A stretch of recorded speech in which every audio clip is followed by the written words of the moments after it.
This is a very dangerous storm. Milwaukee Sullivan has issued a severe thunderstorm warning for Walworth County in southeastern Wisconsin, southeastern Rock County in south central Wisconsin, southwestern Racine County in southeastern Wisconsin.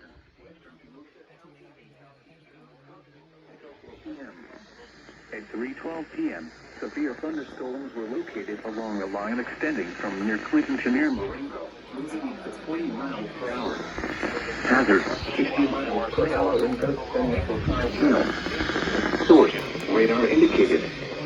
Impact, expect damage to roof, siding, and trees. Locations impacted include Elkhorn, Delavan, Lake Geneva, Williams Bay, Camp Lake, Rochester, Wheatland, Genoa City, Walworth, Silver Lake, Clinton, Montana, Ontario, about 60 to 70 miles per hour.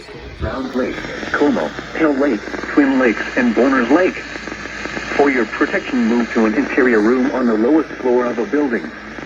If on or near the lakes in southern Walworth County, get away from the water and move indoors or inside a vehicle. Remember, lightning can strike out to 15 miles from the parent thunderstorm. If you can hear thunder, you are close enough to be struck by lightning. Move to safe shelter now. Do not be caught on the water in the thunderstorm.